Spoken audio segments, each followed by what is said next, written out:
Okay, I know what you're saying. Oh, here goes Quincy being crazy optimistic, being a Browns fan. It's the off season. He done let all the energy and the juices done get caught up. The Browns that had one good drive in the preseason. Now this man done lost his mind. Why in the world does he think the Browns can win the Super Bowl? Well, I'll tell you. I think the Browns can win the Super Bowl because of five things. Five things I'm going to go into detail with. Five things I'm going to talk to you about. What are those five things? I'll tell you. The roster, the coaching staff, the vets, not animal doctors. I'm talking about veteran football players, just in case you needed that distinction. The schedule, and it just feel like the right opportunity for this team. Y'all smell that? That's the smell of college football being back. So grab a jersey, get to a tailgate, and download DraftKings. Why? Because I'm partnering up with DraftKings to bring you a very, very special offer. So listen close. Come on, come here. Bring your ear. Yeah, right there on your phone. New customers will receive $200 in bonus bets instantly once they put down a bet of $5 on any wager. $200 in bonus bets instantly.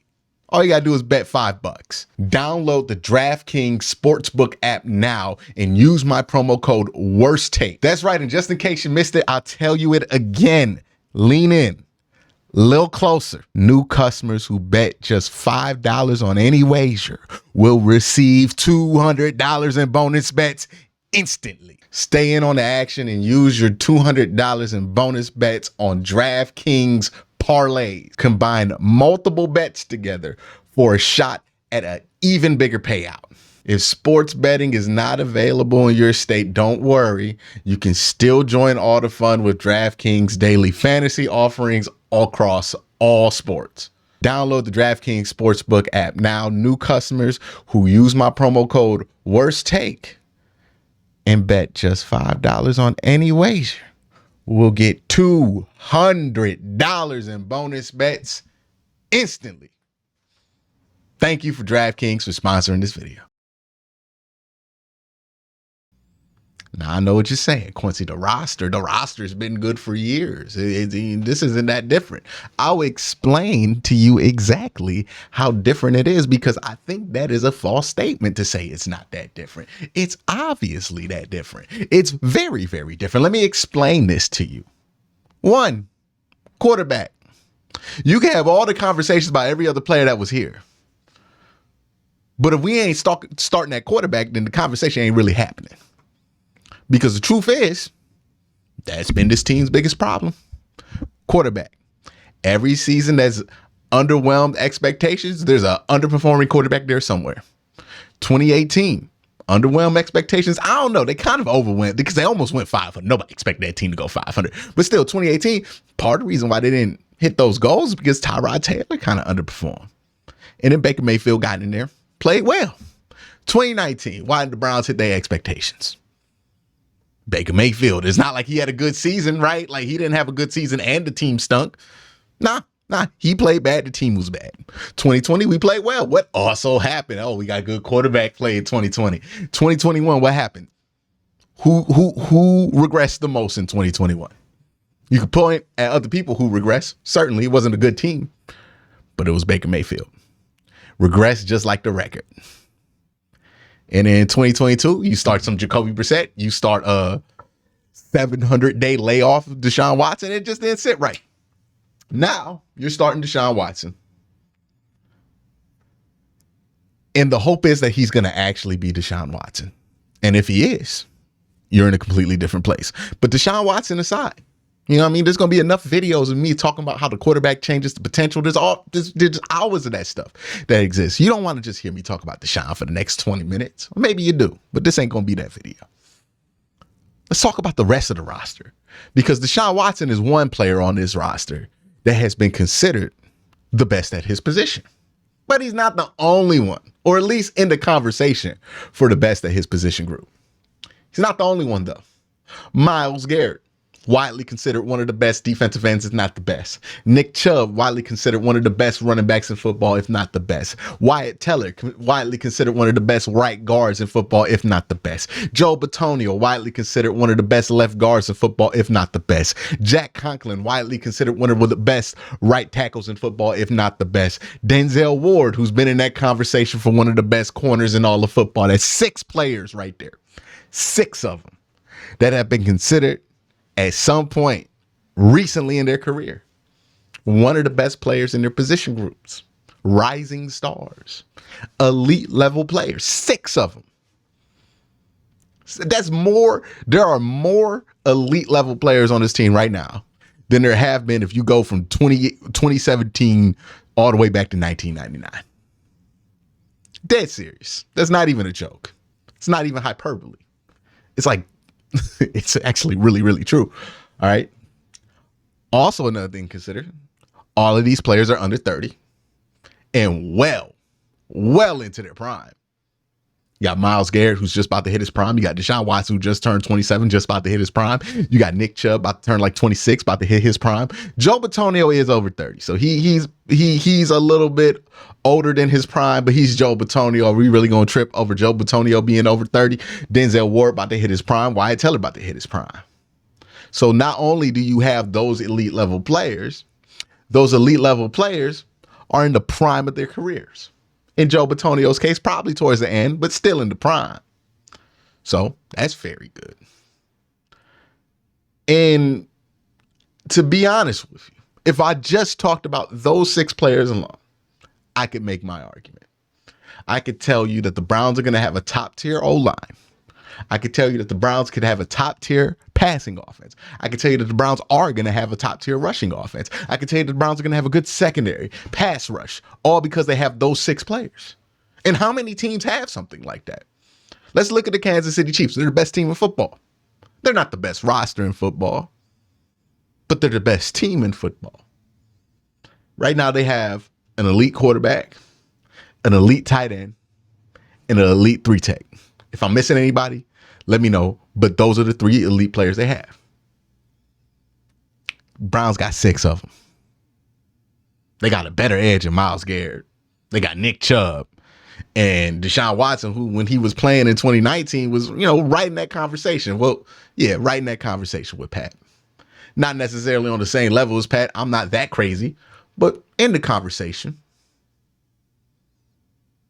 Browns have elite talent on this team. Now, elite talent's not everything.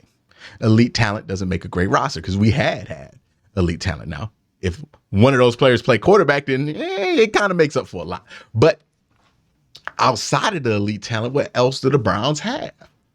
They also have a good amount of really, really good veteran players. I'm talking about Dalvin Tomlinson. I'm talking about David Njoku. I'm talking about Amari Cooper, Ethan Posick, Zadarius Smith. Hell, you could throw Shelby Harris in there if you want to. Those players complement the elite players you have on the roster. Right? Amari Cooper holds down the fort as the most reliable receiver Deshaun Watson has. So he always has a landmark to go to. Without Amari Cooper, gets a little bit difficult, right? Then you're relying on a lot of unproven talent or a lot of young talent. Amari Cooper being there changes the calculus out there for Deshaun, because he knows, hey, push come to shove, I got Amari. I can get the ball to Amari. So Amari Cooper complements Deshaun Watson beautifully. Zadarius Smith gives Myles Garrett a real counterpart. Now, Myles has had a couple guys who have stepped up for a season or two, but Zadarius is, career-wise, probably the most impressive guy they put next to Myles. Dalvin Tomlinson and Shelby Harris obviously going to help free some linebackers up. Obviously going to help Myles Garrett out when it comes to all those double teams that Myles sees all the time. David Njoku going to complement the passing attack in Amari Cooper by being a big red zone option. And we know how Deshaun Watson loves his tight ends, loves to utilize his tight ends in all of that. And you can see this whole roster really start to come together. See, it's one thing to have those elite players, right? But sometimes to get elite production out of elite talent, out of elite players, you need to put the right pieces around them. And we've had Denzel on this team for a while. We've had Nick Chubb on this team for a while. We've had Wyatt Teller, Joe Bitonio, Myles Garrett on this team for a while. But what we haven't had outside the offensive line guys, the offensive line guys have given elite production because they've been surrounded by an elite cast. But Myles Garrett, Denzel Ward have suffered because they didn't have those other pieces around them. Now they do. And I'll get to the pieces that Denzel got around him. But now they do, especially Myles. Myles gets compared to TJ Watt so often. But nobody ever talks about the amount of help that TJ Watt has. I can count on my hand how many players have gotten double-digit sacks while Myles Garrett was active for the full season. It's none. It's none. I think Olivier Vernon had double-digit, but that was the one year that Myles was injured. And then, or that might have been the year that Myles got suspended for smacking somebody over the head with the helmet. Either way, Myles has never had that help. TJ Watt had two double-digit people who had. TJ Watt had two players in double-digit sacks last year. There's Highsmith and Cam Hayward. Hell, Cam Hayward been getting double-digit sacks TJ Watt's whole career. He had Bud Dupree. I can't even count on one hand how many guys have gotten double-digit sacks while TJ Watt was on the roster. And that's not a discredit to TJ Watt. That's a credit to the Steelers front office for putting some help around him. And when you put help around an elite talent like TJ Watt, you get elite results. Browns have been getting elite results from Myles Garrett. They ain't put nearly that around him. Imagine what happens when they do. Might be crazy. It doesn't just stop there. It's one thing to have the really good players. It's another thing to have the elite players. But you also need, if you want to have a championship level roster, a stable of young players who look primed to break out. See, it's one thing to have the elite players. It's another thing to have the really good veteran players. But you also need to have a stable of young players that are about to break out. They're on the cusp of breaking out. For you to have a championship roster, you need this element as well. Browns aren't lacking there. Elijah Moore, Donovan Peoples-Jones, Agbo Okoronkwo, Greg Newsome, Martin Emerson, J.O.K., Grant Delpit, Juan Thornhill. Let's start with Elijah Moore. He's probably the biggest bet. A guy who has excellent tape, horrible quarterback play. Comes to Cleveland. The hope is the excellent tape is the excellent tape. You get better quarterback play. The production doubles. And so far in camp, we've seen nothing that makes us think that that's not going to happen. The chemistry looks like it's there. The ability from Elijah Moore looks like it's there. Everybody's excited. Donovan Peoples-Jones, the hope is that he benefits from Amari Cooper and Elijah Moore being able to open up the field, and he starts to, get some of that extra production from Deshaun.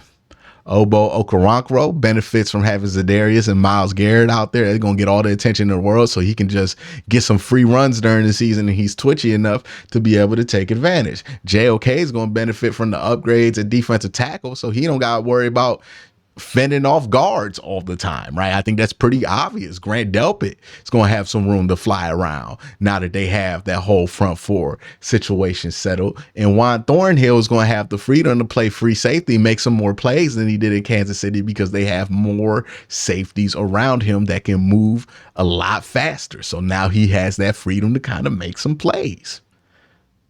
And then there's Greg Newsome and Martin Emerson paired up with Denzel Ward. We are debating who's the best of the three right now. One day is Greg. One day is Denzel. One day is Martin. That's a good problem to have. See, Cincinnati gets all the hype, and they deserve it because they went to 2 conference championship games and a Super Bowl, almost won that Super Bowl. And a lot of the hype gets paid towards their 3 wide receivers. My boy Ace on the Cincinnati podcast, he calls them the Migos. Fitting name.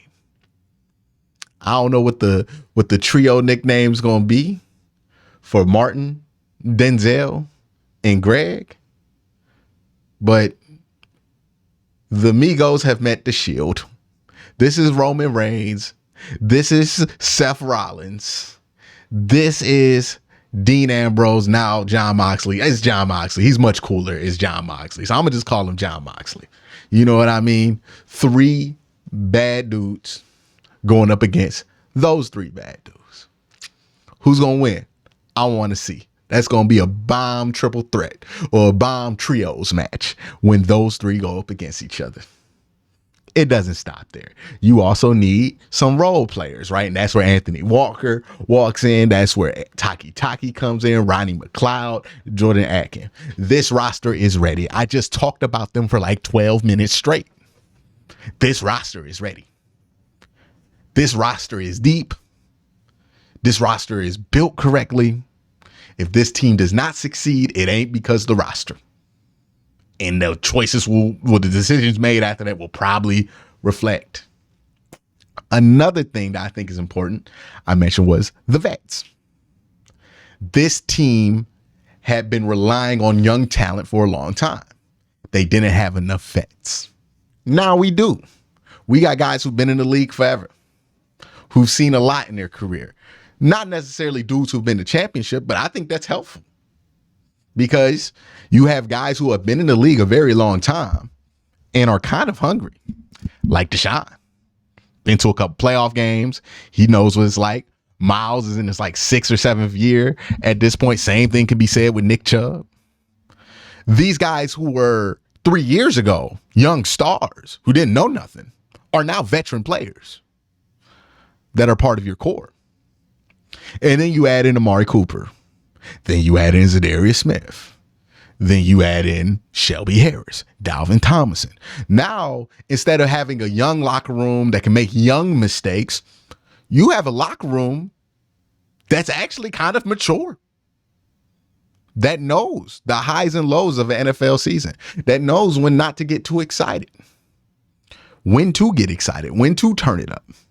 We're not going to be talking about young team mistakes with this team this year. And if we are, we're going to be pissed because they're not a young team. They're just not. This team was young 3 years ago. Now they're vets. They're best players, veteran players in their second contract. There's not none of their best players on the Cleveland Browns are on their rookie deals anymore. Right? None of those 6 guys I mentioned are on their rookie deals. This is a veteran team now. They've learned things from failed seasons. They've been through stuff. This is different. This isn't that same young energy. They get hot for 4 weeks and early in the season, they start feeling themselves and then they flunder off. Nah. This is a team that knows, hey, we could go 4-0 this first week and then we can go on for that next month. And we right back where we started. They've been through stuff. This is a veteran group. That's really important. Let's talk about the coaching staff. Experience in coaching matters. The reason I bring that up, let's talk about Sean Payton. Sean Payton, first few years in New Orleans, kind of sucked. Had some guys he brought on when he was a coordinator. You know, he basically brought some of his homeboys on to be the coordinator. Didn't work out. Had to hire some veteran guys to fill out that staff. And then he turned into Sean Payton after that.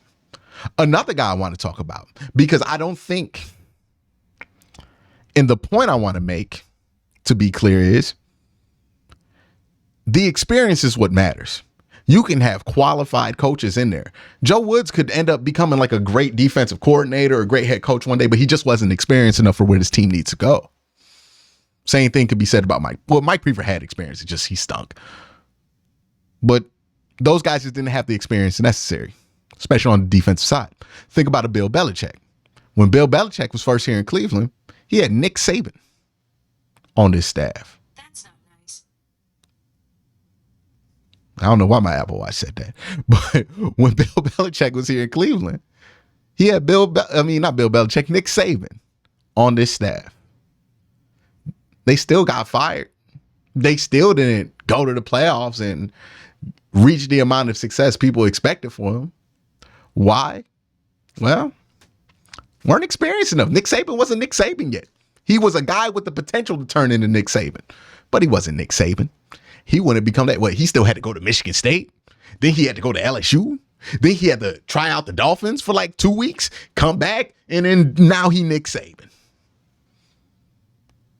Experience matters. The Browns brought in a ton of experience this offseason in coaching. That's going to impact how this team operates, some of the locker room stuff. That's going to be really important for this team. Schedule. They got a last place schedule. And I know everybody likes to play the schedule game, and I swear to you, I've never met a fan of an NFL fan base that looks at the schedule and goes, oh, this might work out. As in, everybody feels like that they get screwed by the schedule. Every single fan feels like they get screwed by the schedule. You aren't unique. I'm not unique. Every fan feels like they get screwed by the schedule. But the truth is the Browns have a last place schedule. That's going to come into factor at some point. It's probably going to come in to benefit the Browns at some point. That's something to look forward to. And right opportunity. What makes this the right opportunity, Quincy? This is the AFC. It's as tough as it's ever been. Oh man, have you looked, Quincy? There's Trevor Lawrence. There's Pat Mahomes, who's turning into Jordan. There's Joe Burrow, who people compare to Tom Brady for some reason. Like, I don't get that. His play style is not Tom. He's Aaron Rodgers more than he's Tom. But Joe Burrow, I guess they like Joe, so they don't compare him to Aaron Rodgers. But Aaron Rodgers is who he plays like. He kind of plays like Deshaun Watson as well, but that's a whole nother conversation for a whole nother day. You know what I mean? But the point is Josh Allen. You know what I mean? The point is the AFC has a ton of really good quarterbacks. A ton of really good teams, man. Where do the Browns fit in on this? It's going to be so tough. But what happens every year? Team wins the Super Bowl. They fall off a little bit. Now the Chiefs, they're not going to fall off all the way.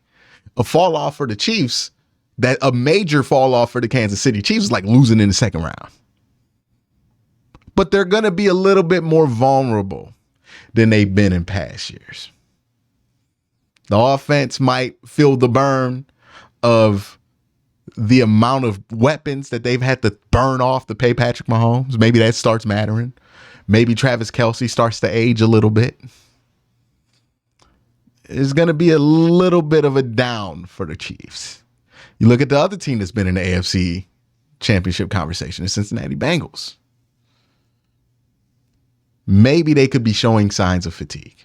Because just like there is a Super Bowl hangover, there can be a similar effect when you keep going to the conference championship game, or you went to the Super Bowl and you didn't break through.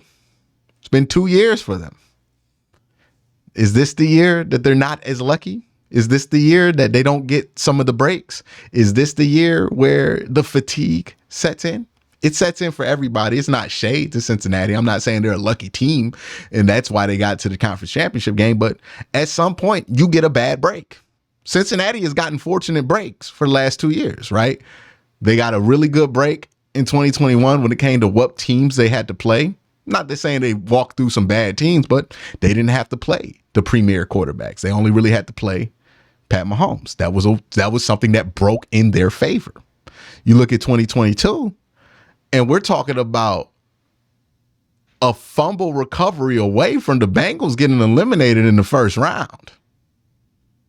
But it broke right for them. Tyler Huntley fumbles that ball. Sam Hubbard picks it up. They score. We never think about how close it came again. This could be the year that, hey, the luck runs out. Something doesn't break their way. Instead, it breaks against them. Maybe they have fatigue for playing so many long seasons in a row. It's the right opportunity. I don't think if Deshaun Watson is playing at an elite level, I don't think the Browns are a bad matchup against the Bills. I don't think the Browns are a bad matchup against the Bengals. I don't think the Browns are a bad matchup against the Chiefs. I don't think the Browns are a bad matchup against the Jets. I like the Browns' chances if Deshaun Watson plays elite level football. That will be the question that this season rides on. Where's Deshaun Watson at? Are we going to be putting him in the category of The Joe Burrows, the Pat Mahomes, are we going to be in that category? Are we going to be in the category right next to it? The Lamar Jacksons, the Justin Herberts. Are we going to be in a different category where we're like kind of in the Jalen Hurts zone? Where are we going to be with him? That's going to determine everything. But that's why I think that the Cleveland Browns, yes, the Browns, the ones with the orange helmets, yes, the Cleveland Browns can win the Super Bowl in 2023. Let me know what you think in the comment section down below.